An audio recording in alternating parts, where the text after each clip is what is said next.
the half an hour of questions, I said, what do you want to ask? And that one question, Steve, Glenn, when's the right time to exit? And how do you know when to exit? And Steve looked at me and said, righto, you get 10 million bucks in your pocket. What are you going to do? And I said, well, I'm going to buy a car. Didn't have a car. I'm going to buy a house. I'm going to buy a boat. He said, was it that order? I feel like boat might have been a little bit higher up the list, wasn't it? well, I had a partner at the time, and she doesn't fish, so. Okay. So it's not no. Yeah. But it was very close. Yeah. And he said, okay, and you might buy a yacht if you like that. What do you do with the other 5? And I never, ever thought about that because you're in the grind. It's, we're talking like the day-to-day, the week-to-week. It's pretty hard to look at what 5-10 years looks like when you can't even see what next month looks like. So.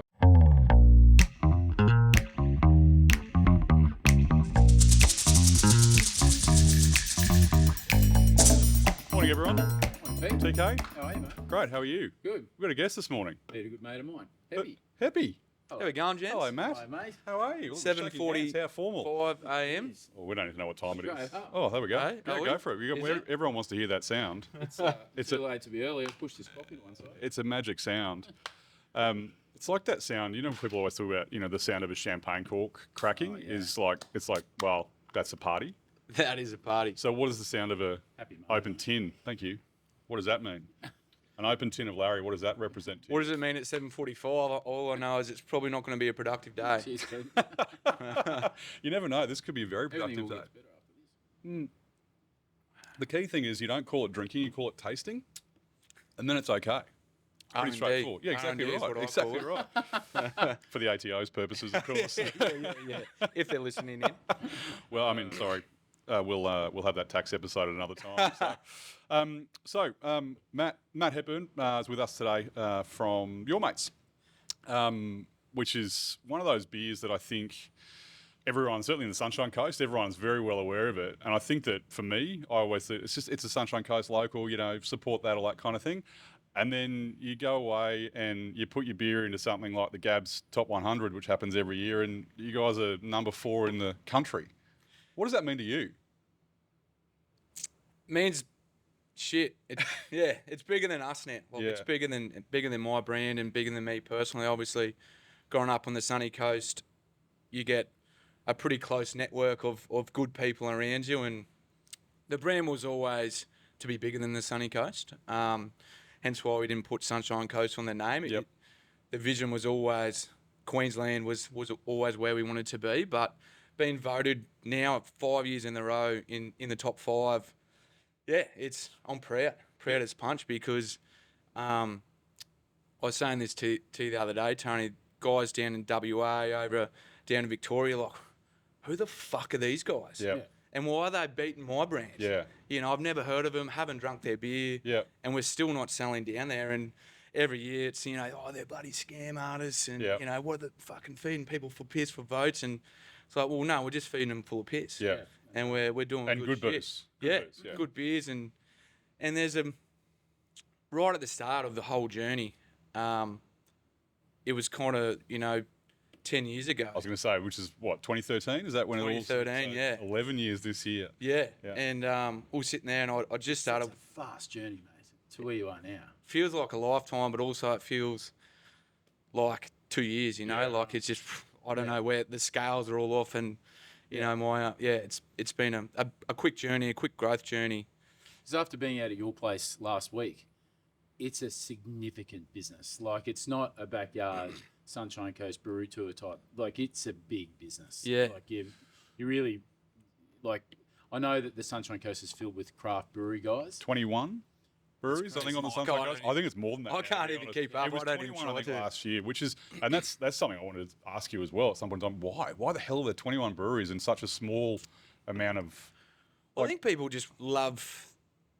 A lot of people are moving here, but a lot of people are moving here as well. Like, I've spoken to a few people from who are starting up breweries, and obviously my advice is don't start a fucking brewery up because otherwise you dump a few million bucks into a business.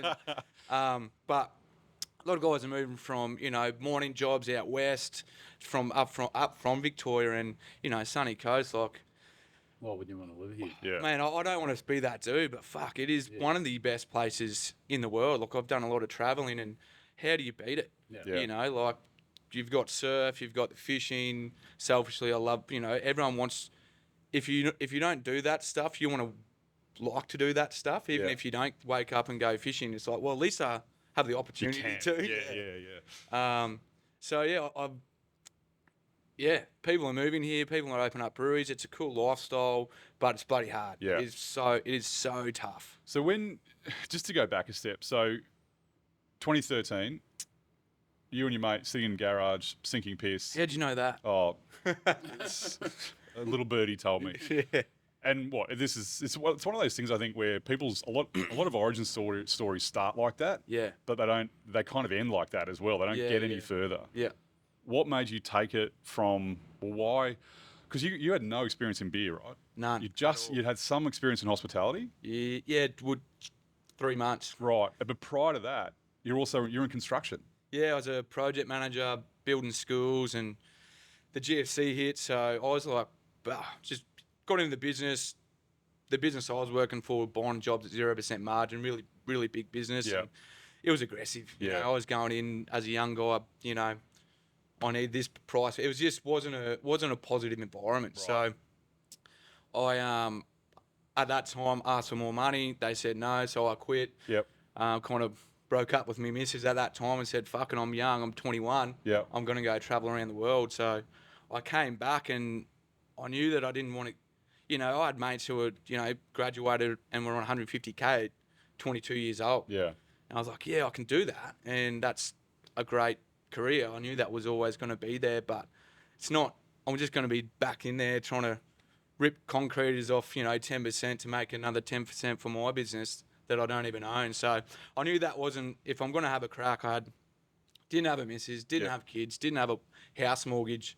My brother had just opened up a bar down in Caloundra, Drift Bar, so I did the renovation. I was like, my goal is I wanted to get back to Mexico. I was like, I want to learn how to shake a cocktail. I'm going to open up a hostel there. Not a bad aim. Yeah, and still on the card. Yeah, I was going to say. I reckon that's on my that's on my hit list as well. To be honest. So. It's good. Text Melissa and tell her that's what we're going to do next. R&D trip. Yeah, your amigos. We need to taste some cervezas. Yeah. But no, and so we started working behind the bar. Bloody peanuts, $18 an hour, picking glasses up, and figure out how to run a pub. Yeah. And in that time, the craft beer boom kind of started. Stone came through, really great brands. And I remember I grew up in Caloundra, and, it was Nambour by the sea back in the day. and I kind of liked it like that because it's a beautiful place. Like you go there and you got Kings Beach headland on one side protected by the northerlies, and you've got Moffat Beach on the other protected by the beautiful place. So pretty underground. And all my mates are like, no one's drinking this fruity shit. Like, locals, what are you putting that on? In the first month, it overtook 4X Gold. Yeah, right. And that was when it was just, fuck it. And we were drinking, 4 Pines and, trying all these new beers at the time. And McGarry and I started a beer club, and that's my business partner. He had a breakup, quit his job as a school teacher, saw me, having a good time, and he's like, I want some of that. Yeah, why not? So we started a beer club up, and that was history. Like, we were getting these breweries in. We had the founder of Young Henry's come in. Which was crazy to us. He was a bit of an idol. Bit of an icon sort of thing. Yeah. And all my ex-primary school teachers were coming in to drink drink beers, and it was the best deal ever. $20 was food and beers. I look back and could you do that? I know we're losing money all the time. Yeah. Not the part of the business plan to put in when you're going for money from the bank. Yeah. What does break even? I didn't know what a break even point was. Yeah. But yeah, and that was we're doing these beer clubs and really looking to not at that stage to start a brewery, but that was just having fun. Yeah. Having fun. Were you making homebrew at the same time or not really? We'd started so my business. I've never brewed a beer in my life. Yeah. I brewed one, the original Larry. Right. And that was So you're claiming it? Is that what's 100%. happening? Right. It's got it on camera. Right. Okay.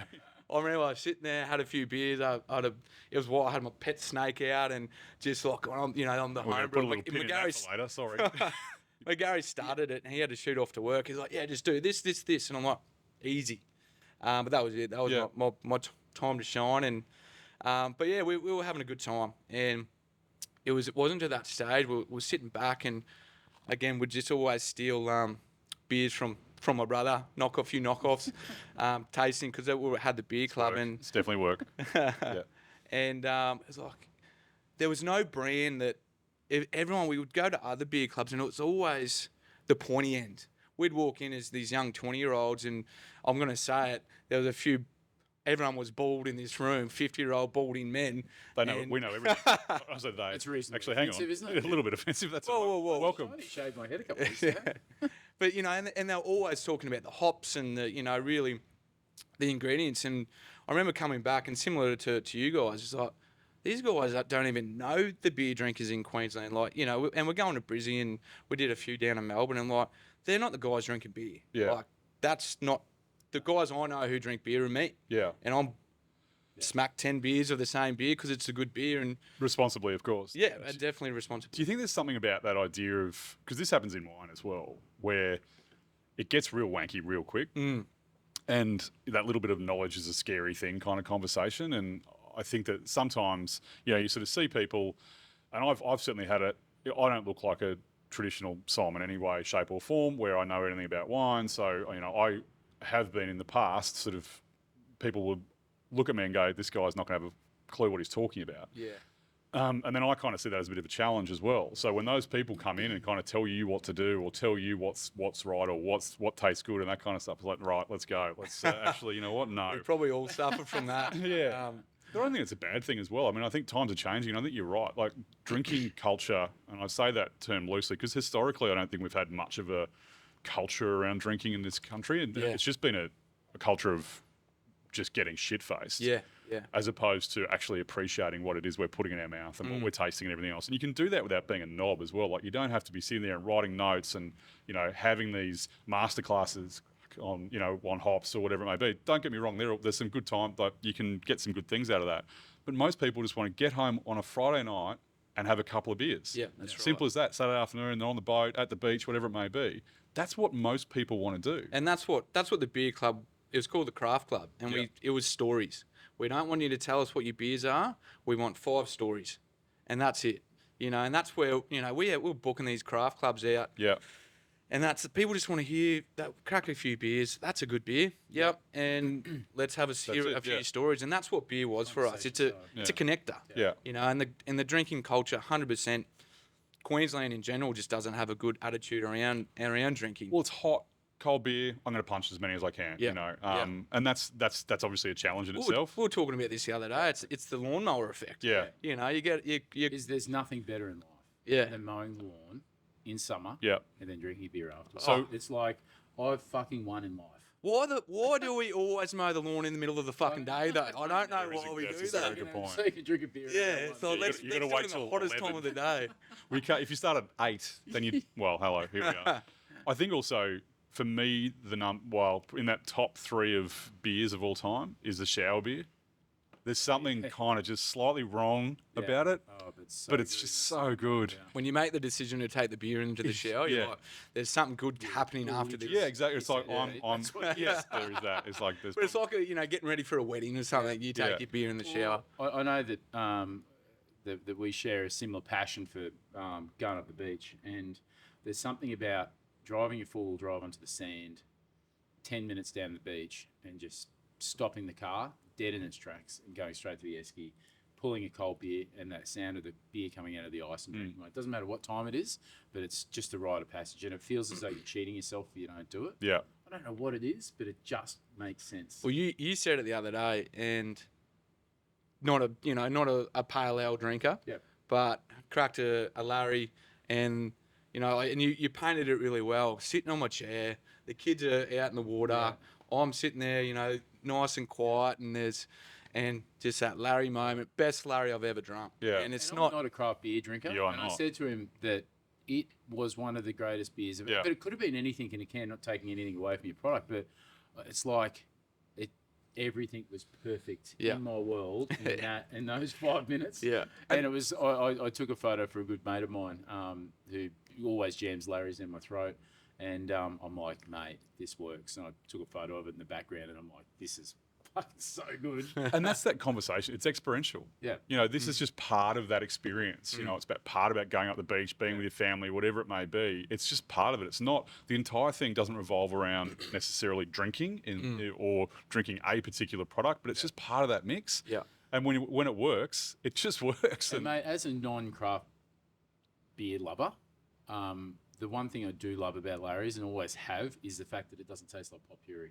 Yeah. Because I find it so offensive. Some of the beers on the market, it feels like they're just trying to put as much into it as possible. Yeah. Now, from the moment I started cooking as a chef, the hardest thing I've ever been able to try and teach a young cook is restraint. Yeah. And I think restraint is the key to success in cooking.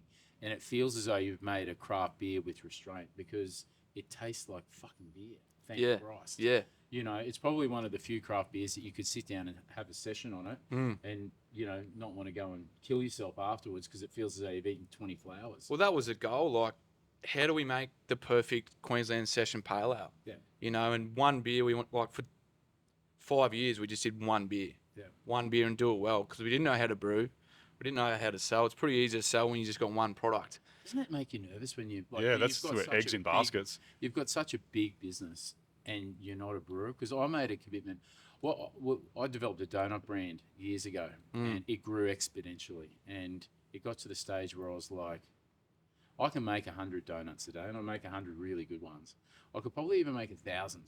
But when you're doing 20,000 to 30,000 donuts a week, I can't do that. And then there was that realization that I'm fucked if my head baker walks out of here. I don't know what to do. Yeah. So from that moment, I thought, I'm never going to open a business again that I can't do myself or I can't control. And I look at, you're probably the same. I don't know how many people have come to me saying, would you like to open a distillery or a craft brewery with me? And I'm like, are you a brewer? No. I'm like, no. Yeah. No way. Because to me, it's too scary. Yeah. And I look at what you've done and I'm like, hats off to you because now you're at a scale that's immense and it's a full credit to you, but I'd be shitting myself every day of the week. Well, I remember back in the day, and my brother's always been a sole business person. Yep. He's like, you just got to do it by yourself. And the best thing that we've ever done is do it together. Yeah. Because Why? the stress-driven anxiety you wouldn't be able to handle it by yourself. As an individual? Yeah. Okay. You would not be. I would not. Neither of us could have done it. Yeah. Because when he's up, you know, I'm going through the shit. Yeah. And vice versa. I'm like, mate, he's all good. You Yeah. know, like, Business I is a got you, lonely yeah. place, mate. Oh. It's hard. And if you can go to battle every day with one of your mates or a family member, it just makes it feel a bit easier. Family member? Yeah. Really? oh yeah, that I would. Yeah. Good. That was one of been there, done that, and I would never advise that. But McGarry and I, we've been through the trenches together. Yeah. Like You there's. know, you're a really humble guy because I've had multiple conversations with you about your business, and there's never been a time where you haven't mentioned McGarry. Yeah. Like he's such a key component in your story. Oh, he is. Hats Yeah. off to you. So how long did you know each other before this all sort of, before 2013? Like when did you Not meet? for a bar or so. Really? Yeah. Well, we lived down the road from each other. So I had a house of 3 mates and young 20-year-olds. We partied quite a bit, and he was up the road, and he's 5 or 6 years older than me, and he'd moved from Brisbane. So just kind of been growing up here, I'd always hang around a few of the older crew, and then we knew this guy up the road who was a DJ, and I went overseas and I wanted to come back and live in Moffat, and he had that, you know, the across the road from the fishbowl, there's a little shit brick house. Oh yeah. Yeah, we lived there, a little townhouse, and moved in with him, and didn't know him for a bar or so. Yeah, right. But we're so different, but so similar. I'll advise anybody never ever to do that. What's that? Go into business with somebody you don't really know. Oh, it's and you Well, hear there could be something in that though. 95% of the stories we hear is, well, you know, going in with mates. I would never advise that. Yeah. You know, going in with someone you didn't know, and what we've learned, and we were mates for years, like a couple of years building this brand. It was a hobby. We're like, let's just treat it as a hobby. So you both had jobs at the time. We're working at Drift. Yeah. Okay. Like slinging. So we'd work all day on the business and then we'd work at night. So we did like 90-hour weeks for 5 years. And The Drift back then was pumping too, right? well, I was, like everyone thought I owned it, and everyone thought I was a baller. I'm like, mate, I'm just here every night. Classy, Yeah. I'm here. So I quickly became the bar manager and running events. I love putting a party on. So that's growing up in that town, everyone needed something. It was like we used to go to the RSL every Friday night. That was the place to go. So everyone was excited to have a place to rip in. Yeah. Caloundra is such a low-hanging peach, I reckon. Oh, it's and that's what And I can't help but think it's coming so quickly down there. We've been looking at a site, trying to get a site down in Caloundra for a while now, and I reckon in the next 10 years it's going to go. you find the right site and you're laughing. You're laughing. It's so undercooked. Yeah. There's room. I think I mentioned to you no Asian down there, but we're going on tangents now. Yeah, we're already off tangents, so it's all right. us on track, mate. Tangents where we are. I want to talk more about you and Kristen in terms of like the partnership stuff, because that's obviously something that you can be challenging. I mean, Chico and I have both had some challenges, personally in the past with business partners, and how, because you guys, for those of you that don't know, so you guys went on Shark Tank. Yep. How'd that work out for you? Really good experience. Did you get the money? Not from them. No, we went in there knowing what we'd take as a lowest buy-in from them, and they Who was gave the us an sharks offer. back then? Steve, Glenn, Janine. I've listened to Steve speak. He's a good speaker. Well, we caught He's up. no bushy, right? Yeah. And I got a lot of respect for Steve because I've caught up with him a few times, and he actually had a lot of experience in the beer industry. He was, spoke on boards about with the IBA and had some experience. So most nerve-wracking experience in my life. Walk in and we rocked up. No. It's so good. I love it. Well, we were pitching. So we were pitching for about a year. So we were ready. We had the financials, had the business plan, and we. So when you say that, you were pitching to others? Yeah, pitching to JVs, pitching to high net worth individuals on the sunny coast, like angel investors of 100 people, you know. And I still remember the first time someone said, did our pitch, and there was 100 people in the room, like, what's your exit strategy? I'm like, What the hell's an exit strategy? what do you mean? Yeah. I don't have what do you mean? I was like, we don't have an exit strategy because we're not going to sell. And we got, a few Says Snickers every in. craft brewery ever. My exit strategy is the same as Stone and Wood. Yeah. Until a dump truck comes up. Hundreds of millions of dollars. But it's an interesting question because it's a lot, and we've had this conversation before, but a lot of people don't plan for the end, whatever the end may be. Yeah. Is it, are we building this to sell? Are we building this to then provide a passive income for us for the rest of our lives? Or what are we doing this for? Yeah. And if you don't have an end goal, and then how does that happen? Yeah. Because then it's all about structuring, right? How do you structure the business? Because then how do we get out? How do we sell it? Is it a unit trust? What are the things that we need to do? How did you, like you guys with no business experience, really, how did you sort all that stuff out early? Well, so we went on to Shark Tank, and the experience was walking in this room, walk up the door 5 times for camera. Yep. And you're walking in this room, 5 sharks are there, 20 cameras, production out of this world, and they're like, righto. It's pretty similar to this, right? Yeah. Camera's got to calibrate for 2 minutes. And so they're like, you can look them in the face, or you can turn away, you can do whatever, but just try and stand still. I'm like, okay, we got to fucking staunch these guys. Like, Stare them down. Yeah, we got to stare them down. So we sat there for 2 minutes to stare them down, and it's a 1.5 minute pitch with a hour conversation, open book, and 1.5 minutes. That's all you get. yeah, elevator pitch for 1.5 minutes, no longer. Wow. And they gave us 2 weeks. They rang us up 2 weeks. Do you guys want to come on? And we're like, 100%. Yes. Did you apply to get We applied 6 months ago, and they said, hey, you didn't get in, and it's like, that's cool. Yep. And then it's obviously someone pulled out. Yep. So we got the call up, and it was like, right, if we're going to do it, let's go. Yeah. Did the pitch, halfway in, Steve pulled out, and then pitching still, and they're asking hard questions. Well, just the financials. What's the growth plan? What's your distribution goals? What's the financials look like?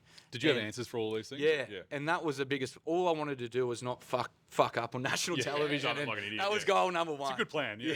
Because it's amazing how, as a lover of the show, Yeah. how people value their business. Mm. And I don't think that they really understand that. And sometimes they're requesting $300,000 for a 10% stake in the business. Yeah. And it's like their business has only turned over 700. Yeah. What are you? 3 million Yeah. from Where do where? you get the number from? Yeah. You know, I'm Here you happy go. to invest in blue sky, but go and Yeah. fuck yourself. Yeah.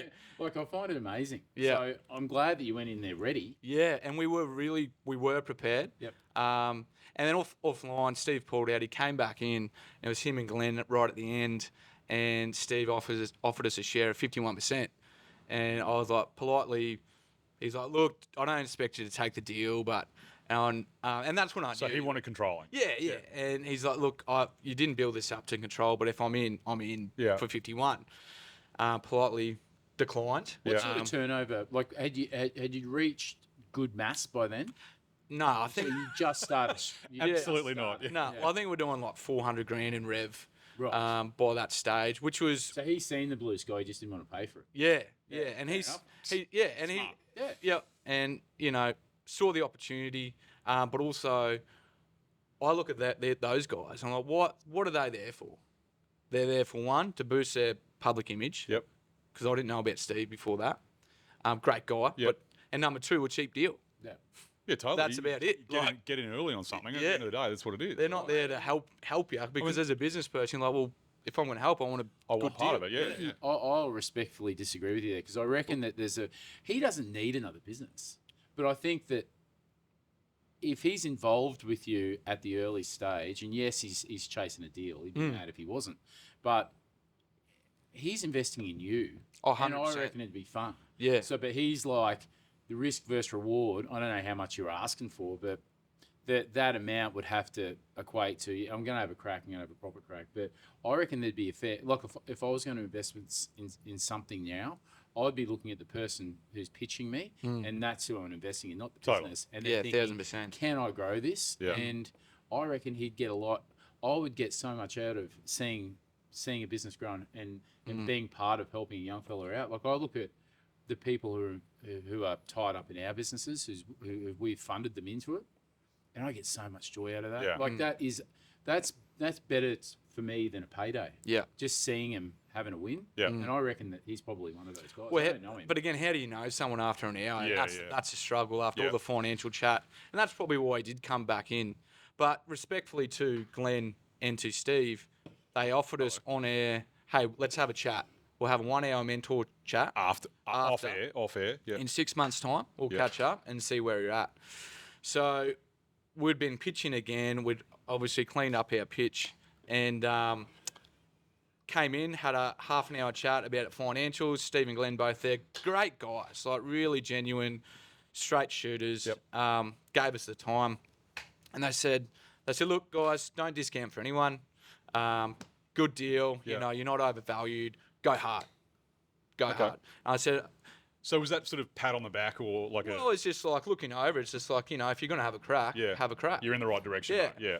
And We don't want any of it, but go for it. Yeah. and the half an hour of questions, I said, what do you want to ask? And that one question, Steve, Glenn, when's the right time to exit? And how do you know when to exit? And Steve looked at me and said, righto, you get 10 million bucks in your pocket. What are you going to do? And I said, well, I'm going to buy a car. Didn't have a car. I'm going to buy a house. I'm going to buy a boat. He said, Was it that order? I feel like boat might have been a little bit higher up the list, wasn't it? well, I had a partner at the time Oh, right, and she okay. doesn't fish. So, Okay. So Where- it's not no. It's yeah. But it was very close. Yeah. And he said, okay, and you might buy a yacht if Yep. you like that. What do you do with the other 5? And I never ever thought about that because you're in the grind. It's we're talking like the day to day, the week to survival. week. It's pretty hard to look at what 5-10 years looks like when Yep. you can't even see what next month looks like. So he said, I sat there because I'd never thought about it, and I said, well, I'll invest in another business. And he said, exactly. Of course you are. You're an entrepreneur. You're motivated. Yep. You'll get bored really quickly. Why wouldn't you invest? And he said, and you're gonna, you pay your taxes, whatever. You throw in $2 million bucks. You're back at square one.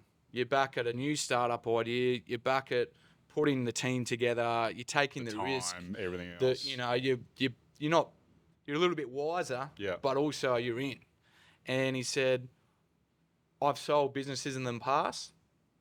Now I find a team, a passionate team that are motivated like I am, and I'll guide them. And I sit back and I come in when I need to, and I make dividends. And I get to have, if it's something you're not passionate about, like an accounting agency, yeah, fucking flick it and make your money. But it's like, if it's something you're passionate about, why wouldn't you hold on to it? Yeah. And it's like, well, I own a fucking brewery. Like, I'm sitting here drinking beers at 8 o'clock in the morning. Yeah. Meeting good people. Yeah. And I get to go up the tip of Australia and drink beers with publicans and go fishing. Yeah. It's the dream. All for work-related purposes again for the ATO. But going back, like, everyone's like, oh, yeah, want to sell. And so early in the piece, it solidifies that we're holding on to this. Everyone wants the big nugget. Everyone wants the big payday. But what are you going to do? Like, let's be honest. What are you doing? You're going to... Different story if you're 55 years old, right? 100%. I'm 33 now.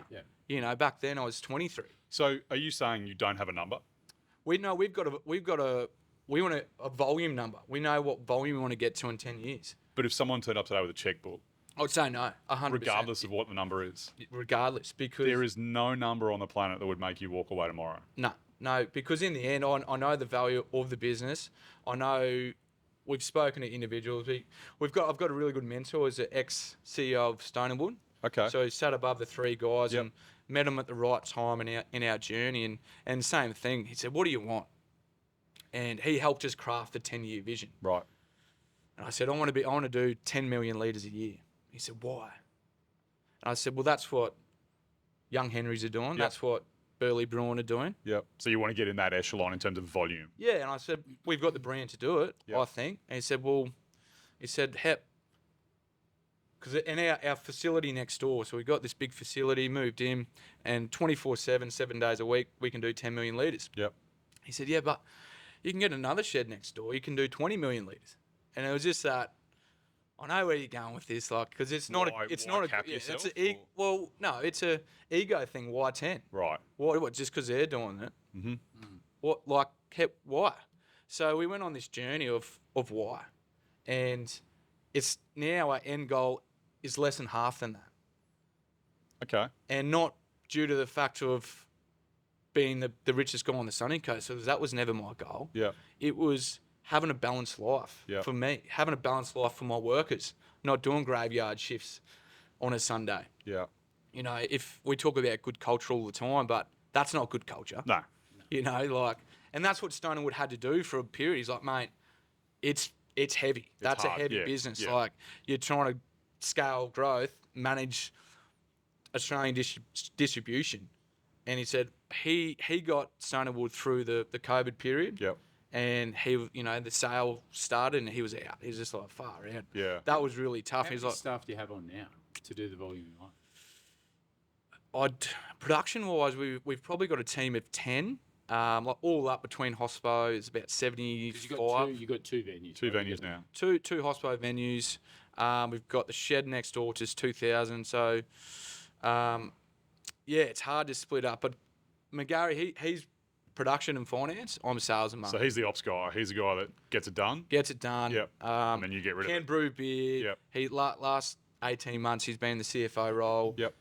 And you went back to that, like, we could hire a finance person, but better that we know the finance. So that's what we're having the two people is like, well, let's lean into that. Yep. And let's learn more about that. I didn't know what FMCG meant when I started a brewery. Yep. But now I know it's a big thing What is it? of scale. Don't ask me that on camera. But it's and exciting to learn. Yeah. But going back, it's the 10-year journey and having the goal is really important, I think. Yeah. I think you're right, and I think that idea of having someone that you can trust and someone that sort of plays up to your strengths or that you can bounce off, like TK is saying, with the team that you've got in different venues, it's such an important part of it. It means that you don't have to worry about it. And I think a lot of people, the big thing for them is also they're not doing it themselves. Like a lot of people in your position and positions that we've been in before, there is that control thing that you have to pretty much give up at some point in time because someone else has to do it. You can't do it all, and it's really hard for a lot of. I'm really bad at it. Yeah.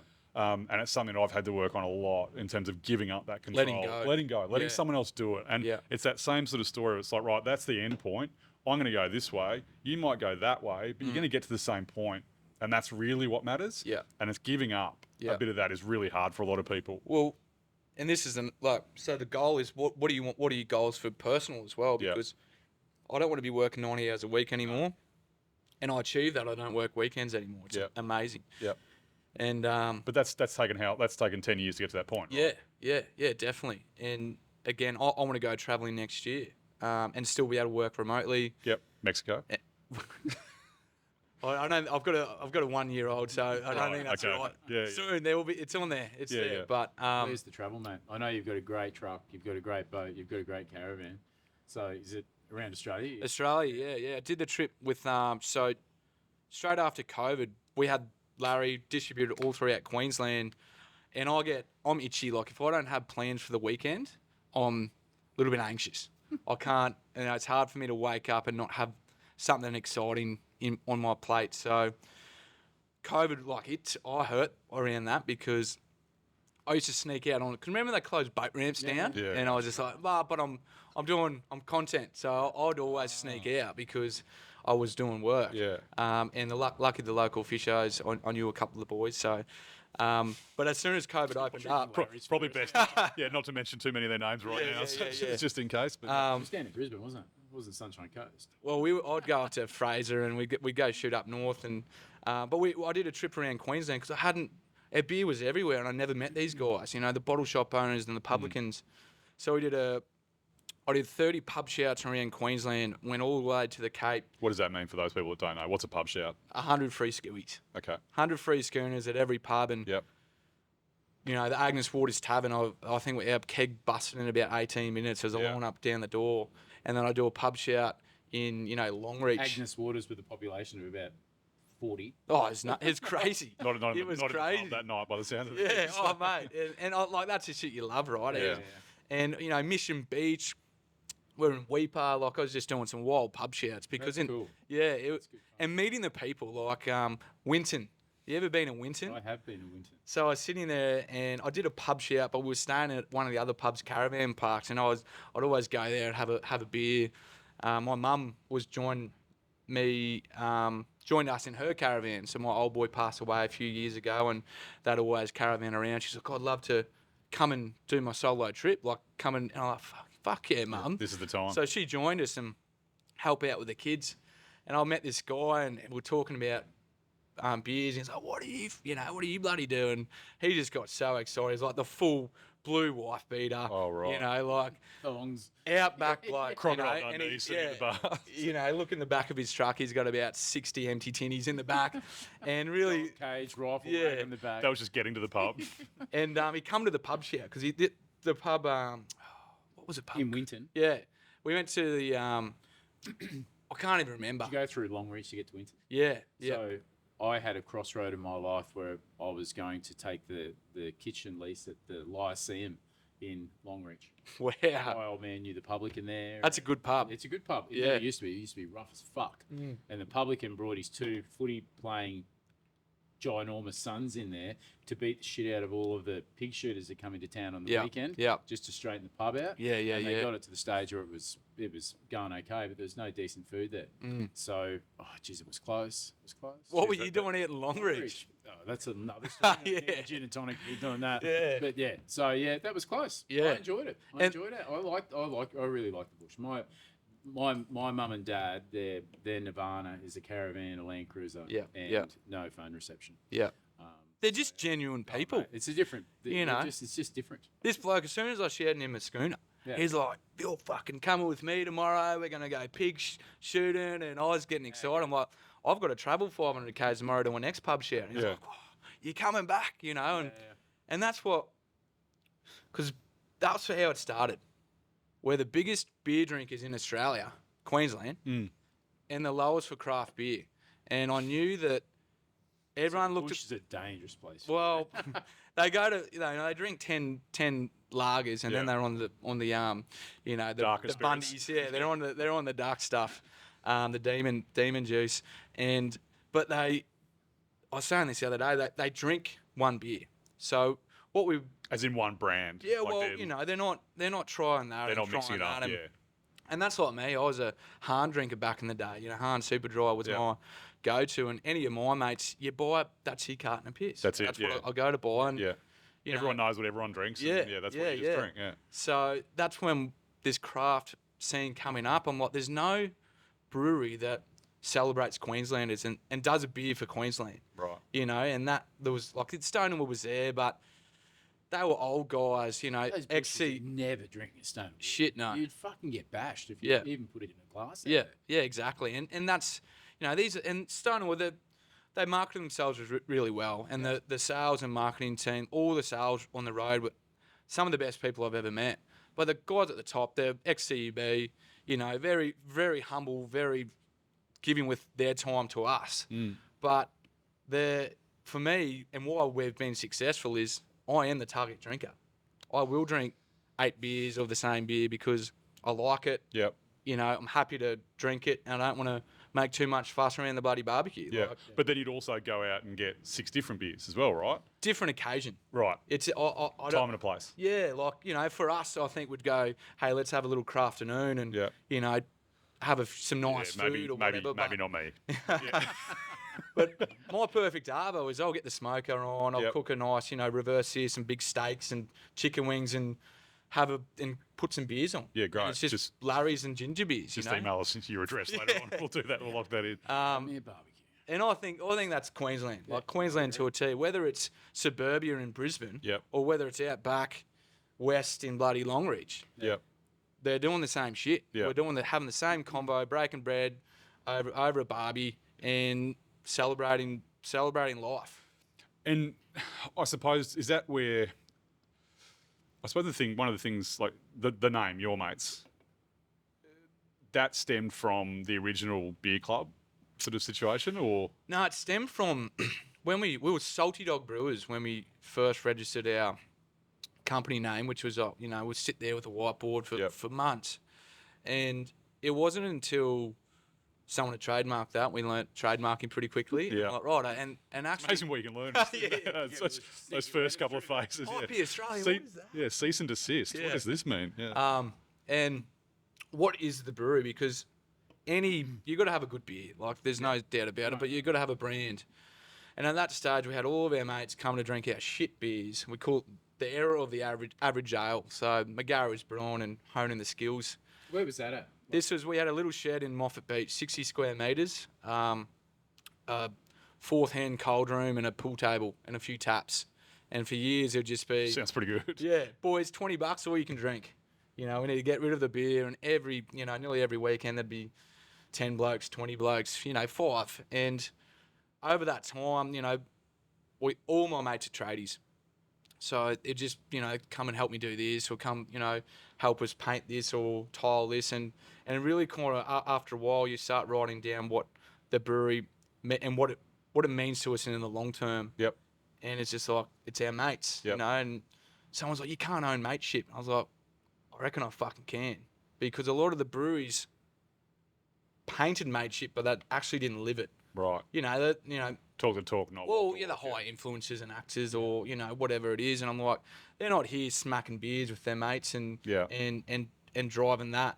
So when we wrote it down, it was like we sat it there, and after a week, it was like 100. That's it. This is it, and that's when the beer and the brand, like the brand was winning over the beer quality at that stage. Right. But yeah, that's when it was like a big moment for us. It's Mateship. Yeah. And that's what, That's really, what it's all about. Well, it just lit a fire under us to see how do you paint that picture in where perfect looks like, Yeah. the vision, and get there. And that's what I didn't know, but I knew the vision we wanted to create. Yeah. And that was, a special moment. Yeah, I bet. And it's interesting. I think we've all had those kind of aha moments where you kind of overthink things as well, particularly in that sort of, I hate using that startup phase. That's what it is when you're sort of sitting there and you're like, right, what are we going to do? Da, da, da, da. And you go through 100 different permutations of something, and then you end up back at the first one and go, fuck, it was just, why do we why do we worry about it? Like, Yeah. generally in those situations, the one that feels right is right. So Yeah. just go with it. You don't have to overthink it. And If you perfected it, you've waited too long, yeah, really. You know? and then you're like- gone. Yeah. Yeah. So leading on from that sort of that mates conversation, now you've got the Mateship Foundation, Yeah. which yeah. is a big thing. Yeah, it's again, would love to spend more time in it. Yeah. But for us, you know, a lot of people hit us up for, you know, I'm sure you guys get hit the same, like, can we have this and can we have that? And I just can't say no. Like, it's really tough. So we're like, well, let's just set a foundation up, and just funnel our efforts into that. Yep. So that's, I mean, for those who don't know, what is it exactly? It's a charity, Yep. non-for-profit charity to raise money and funnel towards really mental health. Okay. So we got, in a year, we've raised 120 grand awesome. just through our events and, you know, bits and pieces. And really, we haven't distributed yet because we've only had the charity for 6 months, 8 months. And really for us, we want to make sure that if we're going to put it back, I've just been involved in a few, you know, non-for-profits in the past at arm's length and going, where's this money? Where's this money going? Like, I've given you 20 grand, but where's it going? Yeah. So, and how much of it gets to where it needs to Yeah, get to? mate, isn't it? Like, a very personal friend of ours, inner circle friend, she got diagnosed with cancer not long ago. Yeah. And all we wanted to do was help because we're like, we get asked all the time to donate. Yeah. And we give a lot. Mm. And we thought this is a perfect opportunity to go out to our inner circle of punters, put on a lunch, charge what we need to charge for good booze, good food, and then give it straight to her. Mm. So we punched her. I remember doing an electronic transfer on the Tuesday. We had the lunch on the Thursday, $52,000. wow. And it's like, That's life-changing. it really felt good. Yeah. You know, Yeah. and she could sit at this table with us. She was, in our era, a real coastie, and you know, it felt so good to actually help. Yeah. And I had that moment of, I wonder how much of this 50 odd grand gets peeled out just through incidental shit that has to get paid for. Yeah, But it does. to go from everyone's pocket in here, we had it in RB's, straight to her. Yeah. It's exactly what you said. Yeah. It was absolutely life changing. Yeah. And I said to Melissa, my wife, I'm like, we've got to do more of this because I love working with the local charities on the Sunshine Coast to try and make a difference here. Yep. It's really, really important to us. Yeah. But I said to her, if we can go from us to them, that just adds another. It's like a cherry on top. You know what I mean? Yeah. And I know that there's a couple of guys in Brizzy that they'll put on a dinner and just walk around with a pillowcase and say, tonight's $200. You got to bring the cash. Drop the cash in an envelope. Yeah. In the pillowcase, and then they basically give the pillowcase to the person they're trying to raise. Yeah, the so money. good. Yeah. And it's so good. Yeah. And I think there should be more of that. So when I seen you've done something for yourself, I think that's pretty cool. And I know the apprehension you've got about where is it going to go and how we're going to do it, because that's important. Right? Yeah, and we're not trying to get slaps on the back, right? No, like, that's no, not why we that's- do it. I think that's really, really important. That you're not doing it. You're doing it for the right reason. Well, mate, we're producing alcohol. Yeah. Like, it's a pretty big leading cause to a lot of people's depression. Yep. You know, a lot of people's downfall. But beer, in our beer, and why I drink beer, I'm not smacking 10 beers by myself. Yeah. I don't drink beer during the week. I'll have a beer or a glass of wine. I'm drinking more bloody red than I do beers during the week.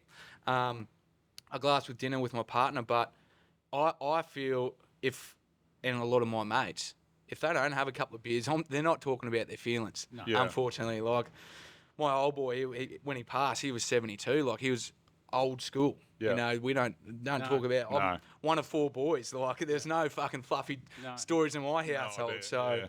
I'm really conscious that it is, you know, it's a depressant, but also I really firmly believe beer consumption doesn't need to be 10 beers, but it can be a few beers to crack open with a few mates and To start the conversation. And it's a mate. It, you know, as they say, liquid moves lips. And an excuse to bring people around a table. Yeah. I think that's the super important thing, you know? Yeah. So, you know, we often talk about just joking around if I'm having lunch with a few mates. It's a safe place, you know? But because you need to be able to speak about things like that. And when I've seen the charity that you're doing, I think there's no better cause, I reckon, especially in this day and age, you know? And it's hard to give money to the mental health charities. And Casey Line, he's got a charity down in the Goldie called Livin'. Oh, And his best mate committed suicide, and he's done this amazing charity. And we're talking about how do we, because they always want to be conscious, but he's like, mate, I'll back it because it does. Like we're bloody, don't shy away that we're, again, a culture of drinkers. Yep. Well, let's educate people how to drink more responsibly. Yep. And better beer, not quantity, and have the conversations. Yep. And that's where we're at now. So Do you see that happening? Like, I suppose that's that thing. It's like now it's 10 years in. yeah, Are you seeing that stuff sort of starting to develop? 100%. Yeah. I've got mates of mine now talk about the anxiety. Yeah. Which is, these are guys on the bloody job site. Yeah. And now freely talking about that. And I think it's, none of us have said, hey, let's make an effort to make old mate feel good. Yeah. I'm going, fuck yeah, I was anxious for years, just stressed. Yeah. I wasn't exercising. I was probably clinically depressed for a while because I was just so fucked. Yeah. And I talk about that. Yeah. I'll get up on stage and I'll talk about that. Yeah. It's unbelievable. no shame into that. There shouldn't be any either. That's the I thing. know intimately probably 6 to 8 guys on the coast, 40 plus, who've hidden this anxiety, and they're shitting themselves to say it out loud. But like, it happened to me. Like, I had high blood pressure. I thought I was dying. I legitimately, I'm talking 3 years ago. Yeah. Just after COVID, I'm like, I feel like dog shit. Can't get out of bed. Yeah. It happened to me like 3:30, 4 o'clock every afternoon. I just felt awful. And I thought, I'd lay in bed thinking, what if I have a heart attack tonight? What if I die tonight? Who's going to look after my family?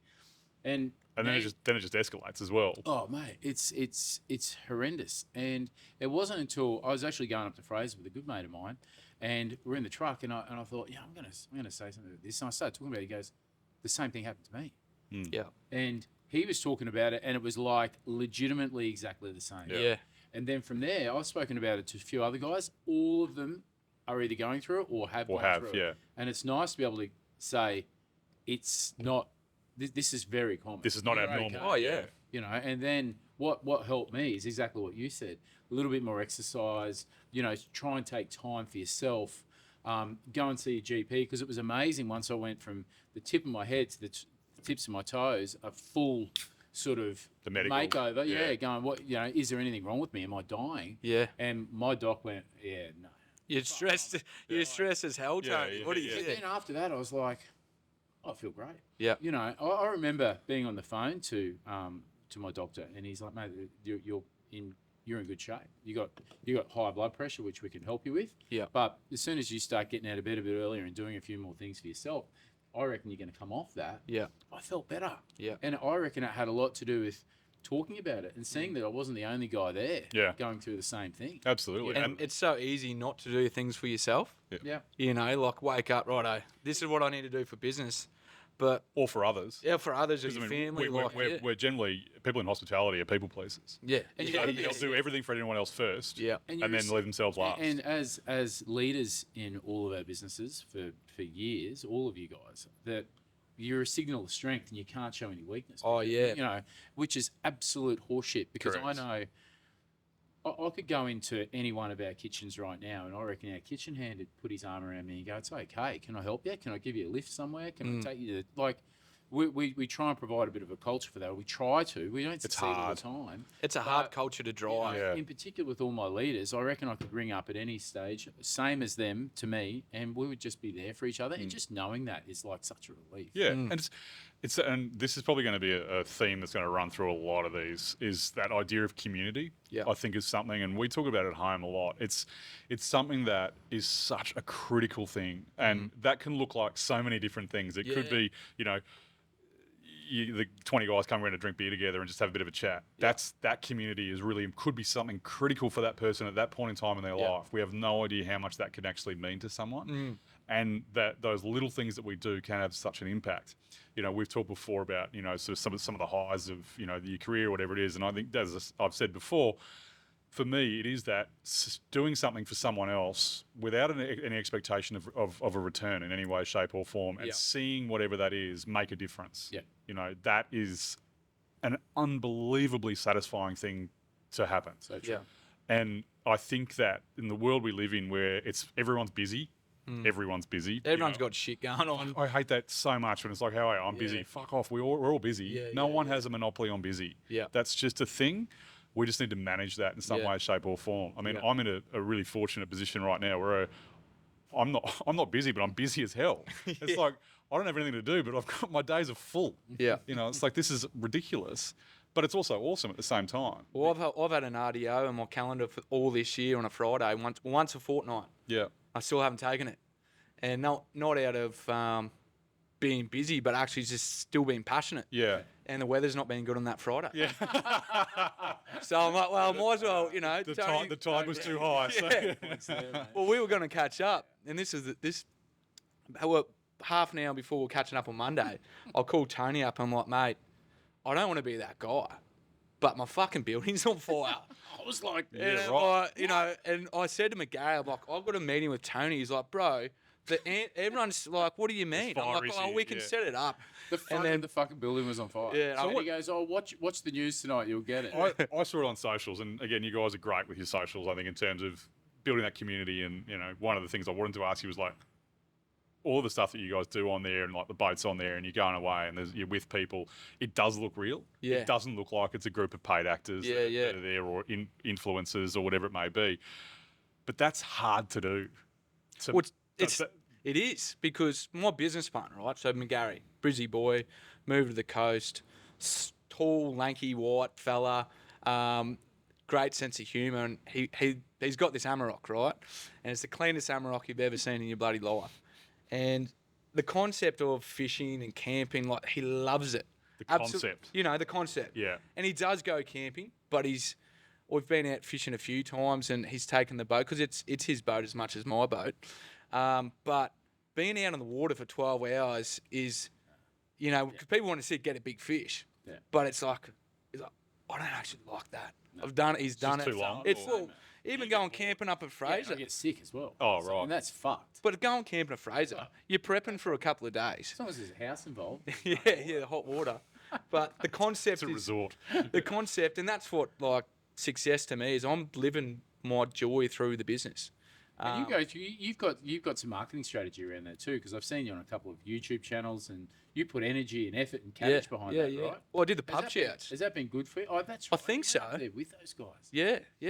And took, Maate from Explore Life took me to some amazing spots, but it's the same thing. Like, that's what success looks like to me. It's pretty cool, To like, you. when you're drinking your product and you're literally the only person within God knows how far. Yeah. And you're sitting on the beach with your family. Oh, mate, That's cool as. we did even the Keppel Islands. If you haven't been there, have you been to the pub at Keppel? No. Big Keppel, great spot. Yeah, right. Epic, beautiful pub and cabins, and you can have a good time, and then take the boat out close by. Like, there's the comfort spots like Fraser, and then there's the off the beaten track. Yeah. And What's your preference? Off the beaten track. Like, my favourite. Have you seen his truck? No. Do I want It's it? like the apocalyptic. It's 79 series. right. But I'm not a full driver. Frothing. Right. I'm not a full driver. Like, we went up the beach as kids, had no money growing up. Like, my school uniforms are third hand from my brothers. Yeah. But we'd be on the beach for 10 days at DI. And we're a clubby family, so all just salt water. So my perfect trip would be to be on an island with a boat, camping on the island, fire by, at night, fishing by day, and there's surf. And we have that in Queensland. Yeah, it's 3 minutes away. Stratty, Morton, Rainbow, Fraser. Like, I'd never been to Cairns until 2 years ago when I went on that trip. Wow. Ever. And I'm like, well, why would I? I don't need to go. It's a long bloody way. It's the same distance to Cairns as it is to Melbourne. I was in Noosa at Christmas time, sitting on that beach up there, which is just unbelievable. You go, people travel all over the world to get this, and it's literally 25 minutes from my house. Yeah. It's fucking nice. It's 25 minutes from your house, and then you go at Christmas time, and then it's 25 minutes to the hill, and then it's an hour and a half to get down the hill. Yeah, exactly. This Chrissy was the first time we hung around on the coast for a few years. Yeah. And we're like, where do we go? And I'm like, let's just hang here. And people pay, thousands of dollars a night to stay here. And it was really nice to have everyone was on the same wicket, because all your friends are having the time off as well. Yeah. I stayed local this year. It was great. Yeah, it's nice. Cool. What are you doing? Yeah. I'm doing nothing. Yeah, let's catch up You got for a some beer. beers, Yeah. It was awesome. Oh, man. So we're going to ask some questions now that we're going to ask everyone. Yeah. And it's one of those things where I think that everyone's got stuff that has happened, and I think it's, we've probably crossed some of the paths. I think we've probably talked about a couple of them already today, but I think one of the things that we don't talk about a lot in general, and I think it's really important, is that idea of you can fail and it still be okay. Yeah. I'm sure at some point in time in the last 10 years, something didn't work out the way that you intended. Is there one thing in particular where, and it's probably two questions in one. Yep. So what was that moment of failure? What happened? And then what did you do to get out of it or come out of it, I suppose? Not necessarily get out of it, because, we talk about failure really is one of those things where, everyone talks about, it's a learning experience and that kind of stuff. It's like, fuck, it doesn't feel like it when you're in the middle of it. It feels horrible. Well, so I think it's thinking about like what's a failure? Is it a setback, or is it like what defines a failure? Yeah. And for me, plenty of setbacks. Like I remember when we bought that cold room, got a free cold room, took 20 blokes to move it in 10 hours, and then old mate bought it from a drug dealer. Didn't know at the time, and then old mate called me up 2 days later. He said that's $5,000. I'm like, what do you mean? It's been sitting there for 20 years. And when that happened, in the scheme of things, it's nothing. Yeah. But we had no money. Yeah. We're like, we're done. We're done.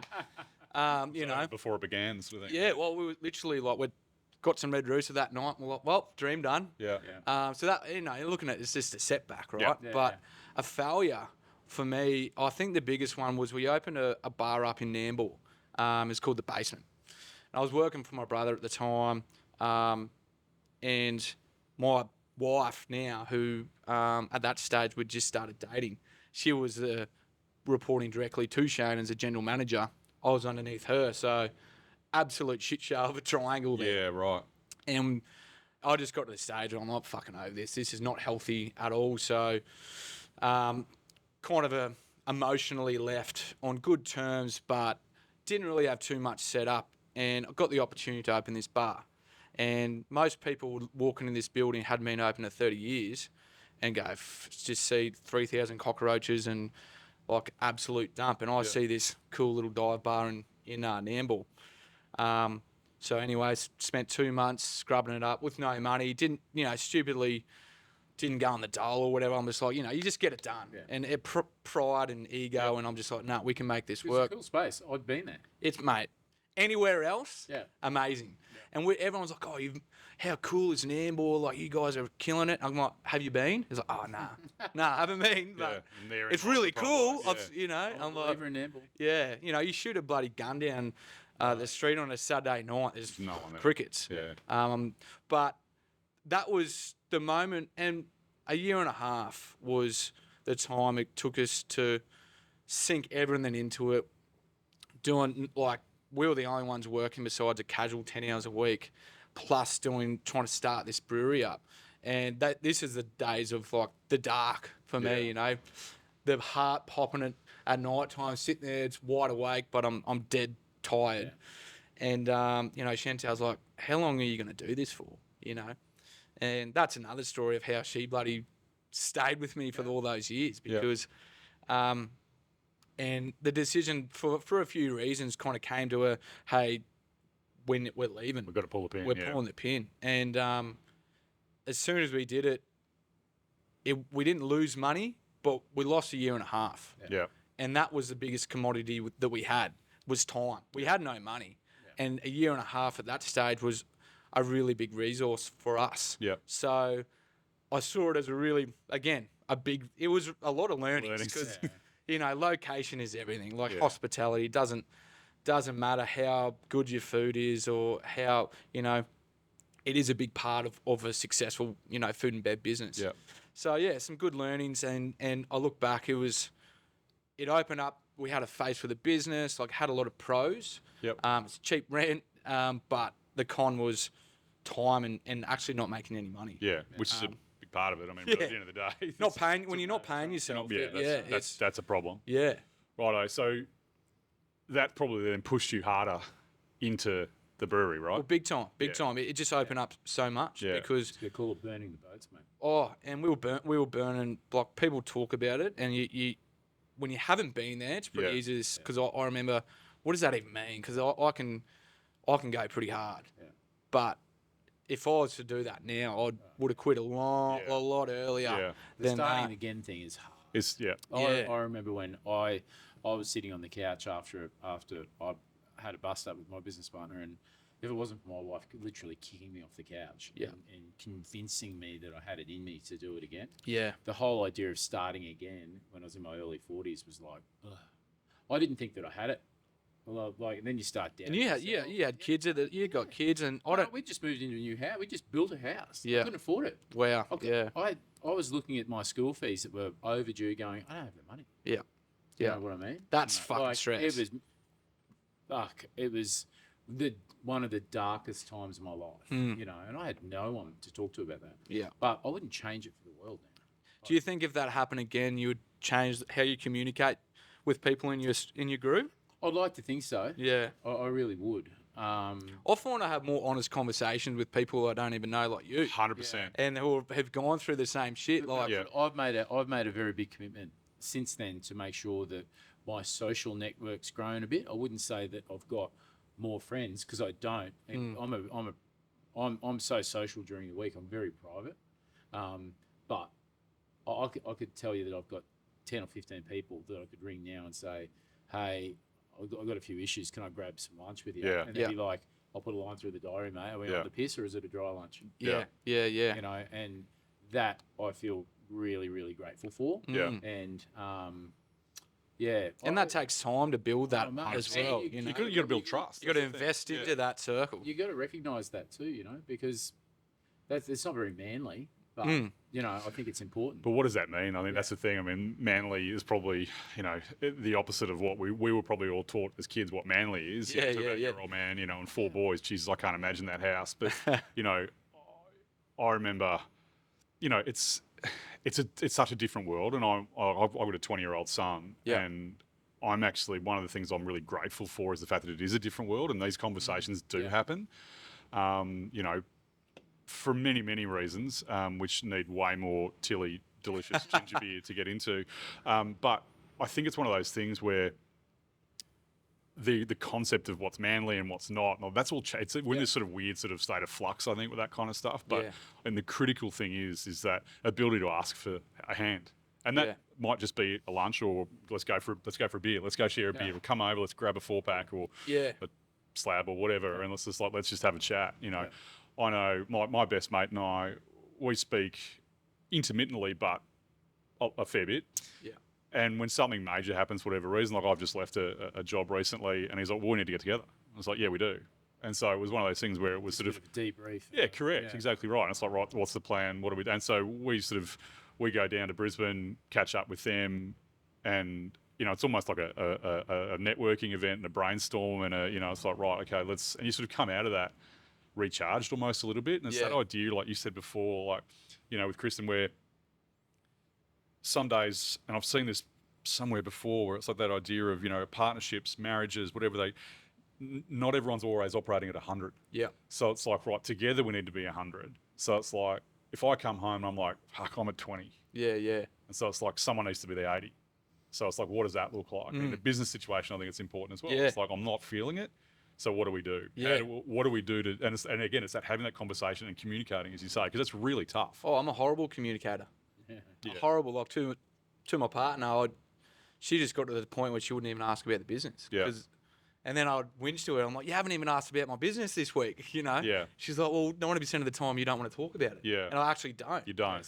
But also it's like, now I'll get to the stage and I'm like, babe, for the next few weeks I'm going to be stressed. Yeah. I know I will be. Something coming. Yeah. I know I've got some shit coming up, which I'm like, I'm going to deal with it. I'm going to train. Yeah. I'm going to come home, be with the kids. And that's what gets me through. Sure. Yeah. And then those times when I'm just like, you know, I'm floating. Yeah. But I think if you don't have the experience to kind of expect that coming up, you just I've seen mates just go down. Yeah, you know. Totally agree. And a lot like this business isn't any different to any other business. No. Growth in any industry has so many pains, and it's all the same pain points. You know, employees, cash flow. Yeah. You know, Yeah, products. every P&L's the same, mate. Yeah. Yeah. It's just what drives it's a bit different. Yeah, that's right. You know, as somebody who's come from my mum and dad had a very large granite company on the Sunshine Coast. When my dad passed away, I got given all this shit to look at, and I'm like, oh, it's kind of the same. Yeah. A couple of line items are a bit different. Yeah. But it's the But same. the numbers are the numbers at the end of the day. I reckon every industry is kind of the same. Yeah, well, wages is always going to be your biggest cost, no matter. Yeah. That's another episode. Yeah. Jesus. Yeah. Yeah, cool. So, mate, we were talking earlier about, you know, some sort of not catchphrases, but things we want to do for everyone, and one of them that you sort of came up with. So we'll give you the credit for that. What's that one piece of advice you'd give to people who are at the start of that? They're in their garage with a mate, with a beer in their hand, with their goal, with their unicorn. What do you say to them? Older Hep talking to younger Hep. Yep. I would say spend more time doing the numbers, and make sure it's something you're passionate about, because passion will drive everything, and if you're not passionate about it, you'll never get there. But also make sure you know when to pull out. I think that's probably something as well. Like, where do you stop if it's not successful? Yep. And I think any good business person would probably say, well, had a crack, but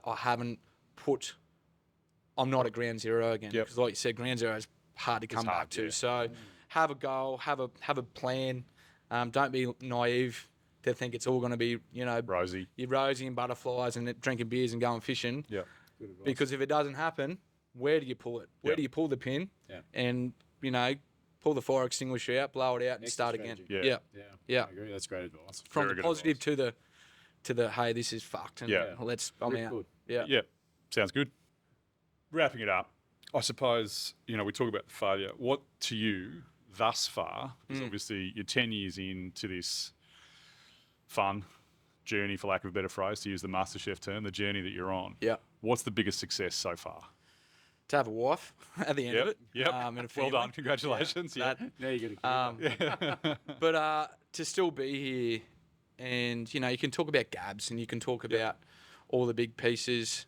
You know, we've got some really good shareholders. We've got a great team around us. The culture's amazing. Yep. But I guess the work-life balance. Yep. That's, for me, I said it before, that's what success is. You know, I've got my car, got my house, got my boat.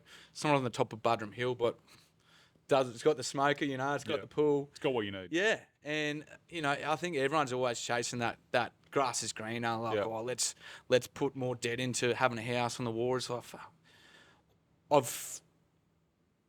you learn that that's just stress, Yeah. and you know, you can always go bigger. Yeah. And It makes you super dangerous when you're not appeased by money. yeah, Because and I'm not either. yeah, Like I don't need a better house. Yeah. I don't need a better car. no, But I could be dead broke in the gutter. If I got my wife and kids right next to me, I'm Yeah. the richest guy in the world. yeah, And which makes me incredibly difficult to deal with. yeah. Because most people are like, well, money can sometimes. You don't just have a house on be sad. Minyama? Like, what? No. What are you, Yeah, man? It's like, like, because that's kind of an angle of Yeah. you know will make you rich, and it's Yeah. like it Yeah. doesn't appeal to me. Yeah. yeah, Because I'm the same, you know. And my old man always taught me that unless you can walk away from your business and go up the beach or just take a day off, you don't have a business. You've got. you're a not job. sick. Yeah, and that, like, people, what is success? I mean, you could put it on a scale, and you know, this is how. But in the end, if you don't have the ability to go, hey, I'm having the day off, Yep. and I'm having the week off, or I'm going away at the busiest time of the year to go and hang with my family,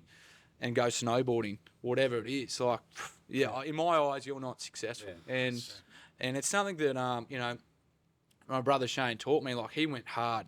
He went harder than I did for a lot longer, and he had the insight of, well, now, you know, after 5 He's years, on a boat or something 10 like years, well, he's balanced it, but he's also had the biggest experience that I've learned from him is the time you go hard is going to take you 10 years to relax. Yeah. And I'm trying to get to the relaxed mode, but I do that through the weekends, whereas he went hard for a long time, didn't have a holiday in 5 years, and now he's trying to relax. Yeah. And I think everyone's like, you're fishing all the time, Het. I'm like, mate, I work Monday to Friday. Yeah.